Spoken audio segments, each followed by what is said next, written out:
Hello everybody, welcome back. I'm MrRedClaw. Welcome back to an episode of Formula 1 2021 My Team Career. This time for the Belgian Grand Prix. Before we get into it, head down below, like and subscribe as this helps a lot, and let's get right into it.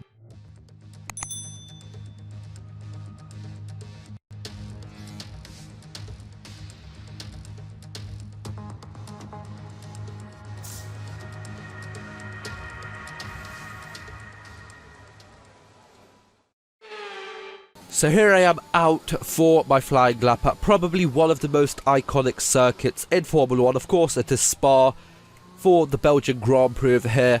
As I've said, basically each time we are here, you know, a really good circuit, really fun, and one of my favourites. And as you can see this time around, it is actually raining, so I actually kept my normal dry setup because the race was going to be dry.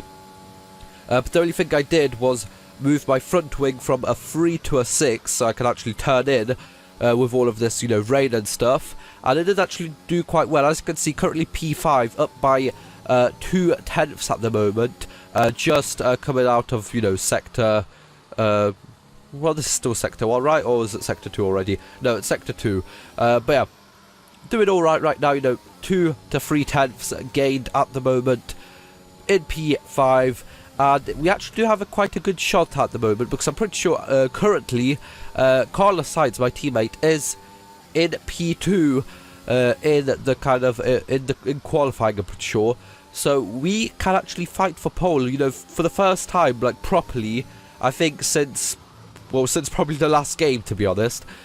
Because of course we got quite, well, we don't really get quite close, but you know, we were up there, you know, top 6 maybe I think was our best quali, somewhere around 6, maybe P5, I'm not really too sure. But now, as we can see, gaining huge time at the end of sector 2 and the start of sector 3. We are up by 7/10, going into the bus stop chicane over here. 8/10. Are we going to be able to put this car on pole for the first time this season and the first time in Formula 1 2021? And yes we do. We've got pole position, which is the best place to start from. Pierre Gasly 3.5 behind us in P2, and our teammate Carlos Sainz in P3, about half a second behind. Great stuff for us. Starting from pole for the race, let's see what we can do and maybe even win.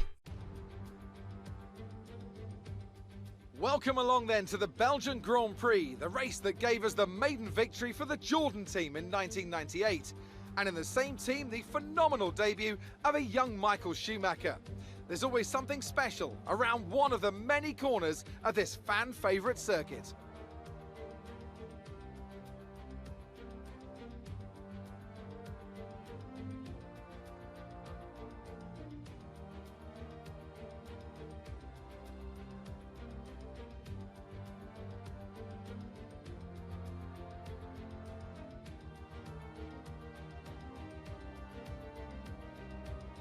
Let's run you through the driver grid order for today's exciting race. Red lines up on pole position, and it's Pierre Gasly in P2. Moving on to the rest of the grid, we have Sainz, Aitken, Yuki Tsunoda, and Norris, Leclerc, Ricciardo, Verstappen, and Sebastian Vettel, Delatraz, Joe, Lance Stroll, and Hamilton. They've taken a grid penalty.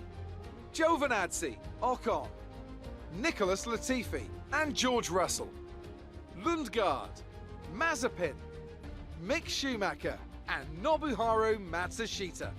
Which of these talented drivers will come out on top today? So here we are lined up in P1. Now we don't need to wish about, you know, anyone having penalties or something to move up further up the grid. We are at the front. There's no one in front of us. Well, now there is going to be side by side with Gasly into the first corner, as we don't really get the best of starts, but coming out of the first corner we get a decent run, kind of push out Gasly out on the outside, and we actually do manage to stay in P1. Actually, our teammate Carlos Sainz wanting to have a move at us over there, up Rouge and Radley on over there, actually getting past Gasly, who's actually fallen down to P4 now, with the Red Bull of Jack Aitken moving up to P3. So it's a Red Split Racing 1-2 at the moment, with a Red Bull in P3 and 2 Alpha Tauris in P4 and P5. And as we can see, setting the first fastest lap, of course, you know, because we were the first ones across the line on lap 1, so it would be quite hard for someone behind us to get it. But there you go, setting it on lap 2 once again. Of course, DRS activated once again, but we're actually gaining a lot of time on our teammate Carlos Sainz and the whole grid behind us as we set. We set a fastest lap, but then Carlos Sainz sets it again, but we once again set it ourselves on lap 4 going on to 5, and I was gaining massively on in Sector 1 and Sector 3. Carlos Sainz kind of catching up to me in Sector 2, of course, because that's more technical, and I kind of set my car up to be very, very good in a straight line. And as you saw over there, lap 6, we are going to be boxing in for the medium tyres, letting off the throttle quite early for that corner though, because as we can see, well, I normally underfuel the car, of course, so it's lighter, and we are going to gain that fuel back during the race anyway. No, for the past couple of races, I've actually been underfueling it by about 2 whole laps, because you can just gain it so much easier, because, you know, you've got many laps, even in a 25% race, if you've got many laps, you know, each corner, you're going to slowly be gaining that fuel back, or, you know, just trying to make the difference smaller so you can actually get to the end. For this race, I moved it down, so I underfueled the car by about 1.5 laps, and as you can see, currently we are down by 0.9 of a lap, and we've only got a couple laps to go, and we need to push right now to, you know, still get P1. We can't just go fuel saving right now, because our teammate Carlos Sainz is just gonna pit in and then, you know, have a free road ahead of him. So we need to push on this lap to try and still get that P1, and we are going to get it on lap 8 over here. Carlos Sainz going onto the hard tyres. I'm not really sure why, as we've only got a couple of laps left towards the end of the race, but I guess that's what he went for, and that's what he's on, and now we just need to run away. But, you know, normally in a situation like this, you'd have, you know, a lighter car, fresh, medium tyres, you'd be able to set, you know, purple lap times something, but we are going on average about 1.5 to 2 seconds slower per lap than our fastest lap, as there's a yellow flag behind us. And what is it for? We see some car off the track, and it's Jack Aitken in the Red Bull right behind me and Carlos Sainz, as we can see, and he actually spins out in Sector 3 over here and just loses so much time, so many places, and that's basically him out of the race for, you know, P1. You know, he was over here in P3, he had the chance of getting it, but for the past couple, for the last like 4 or 5 laps, I was really trying to save as much as I can. As you saw over the lap 10, 2.8 seconds slower than my fastest lap set on the softs, and we are down to 0.4 laps of fuel, you know, under, so we still need to gain that time, that amount of fuel back. That's about half a lap, so you know, about you know, Sector 2, Sector 3, we should actually be running out of fuel over here. And as you can see, I'm just pulling going off the throttle so much earlier, you know, going on the brakes, but just letting the car roll through the corners, as we're seeing over here, just to try and actually get this fuel back.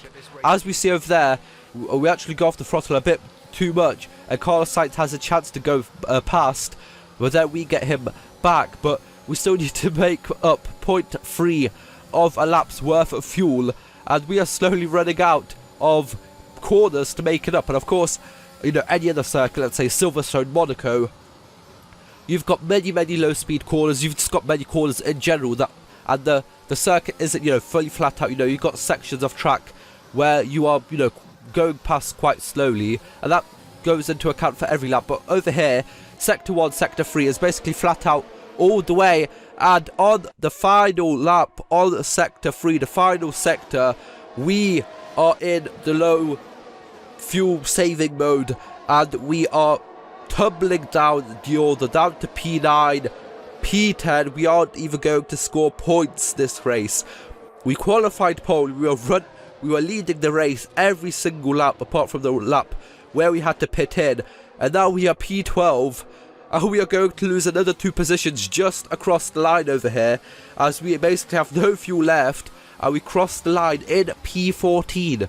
So we go down from P1 to P14. Of course, you know, Spa, long straights, as I said, no real opportunities to gain that fuel back, and it was my mistake. I should have really gone down underfueled by at least, you know, 1 lap or something, but, you know, it just wasn't enough to gain that fuel back, and we don't even score points this race. Tell me, Ant, how did they manage to achieve this win? Well, I honestly feel it was down to the driver and car today. I mean, we can talk driver skill all day, but if you don't have a solid team to back that, you're never going to get anywhere. When you hit that sweet spot of having both an excellent driver and an incredible car, that's when you see results like those we witnessed today.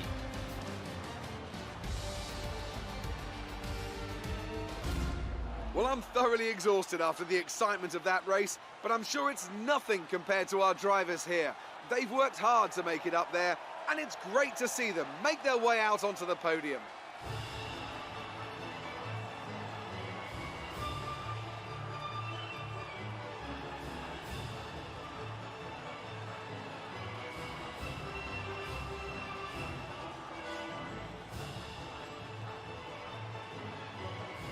So it's a Red Sprint Racing car on top, and it's not us, it's our teammate Carlos Sainz coming in with the team's first victory since Season 2, I'm pretty sure. We fall down to P14 with Pierre Gasly in second place and Max Verstappen moving up to P3. In the standings, Carlos Sainz is only 1 point behind us now. We would have actually closed up to Jack 8 in this race and would have probably been in the fight for P2, maybe even the driver standings, if things continue to go further. In the constructor standings, we are 5 points behind Mercedes. You know, we would have been over them. We actually would have been quite close again for P2 in the constructors and the drivers, but you know, that's racing sometimes, I guess. And on to the next one, that one's the next time around. But for now, that is going to be. So hope you guys enjoyed. Like, share, subscribe. See you guys next time. Bye bye.